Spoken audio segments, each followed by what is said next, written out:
Plato's religious beliefs in his own day are radical. He looks out at the whole world around him, who all believe in these gods, and he says, those gods don't exist. He says, the poets, like Homer and Hesiod, are liars. And in my world, I wouldn't even let them exist. He says, what is God like? Right? So Plato, I hope you appreciate this, Luke. He's just making all this up. This takes courage. He says, I don't believe in those gods. That's not what God is like. The stories are false, but I have reflected, I have thought about God. God is one. God is immaterial. God doesn't have a body. God doesn't get up and eat pancakes in the morning or nectar and ambrosia. Right? Those myths are silly. God is good. God is eternal.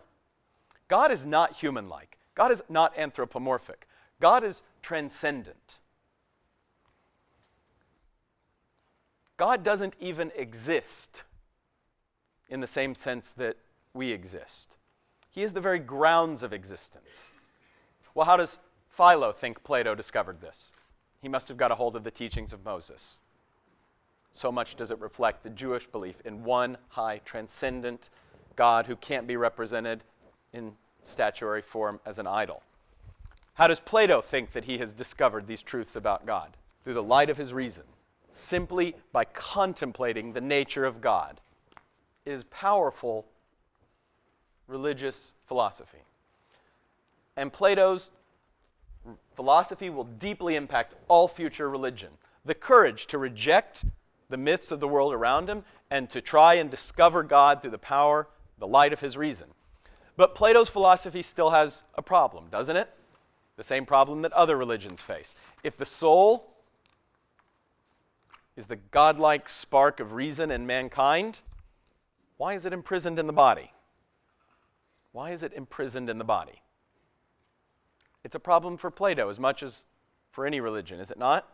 You could say a little glibly, his answer is, it's not God's fault.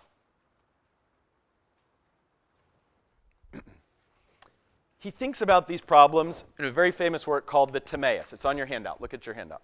To understand Greek religion, Greek thought, to understand Platonism, and then by contrast, to understand what is different about Judaism and Christianity, you have to know one absolute fundamental word that is a Greek word that survives into our own world, because there's no match for it: chaos.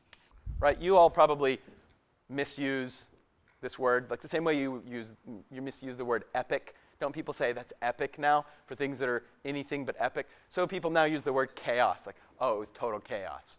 No. Chaos is the great disorder at the eternal ends of existence, I should say. There is no beginning.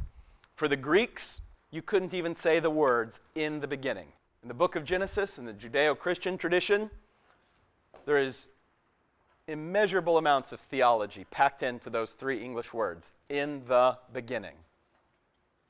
In the beginning. A Greek could never say "in the beginning" because there was no beginning. There was simply the universe that stretched out infinitely, eternally, in time and space, backwards and forwards. And before the world as we see it existed, there was matter, there was chaos. For Plato, God didn't create matter. God ordered the matter as best as was possible. Wherefore also finding the whole visible sphere not at rest, but moving in an irregular and disorderly fashion. Out of disorder he brought order, considering that this was in every way better than the other. But Plato asks questions that will reverberate throughout the centuries of religious philosophy. For Plato, chaos exists eternally. God creates order in the world such as he can. He implants in the matter of your body this divine and immaterial soul that will live on after your death. These religious themes of Platonism, the eternal soul, the transcendent nature of God, the immaterial nature of God, the problem of the creation of the earth will percolate throughout the centuries. Plato asks questions. He gives possible answers. But over the centuries, his philosophical ideas spread throughout the Mediterranean world.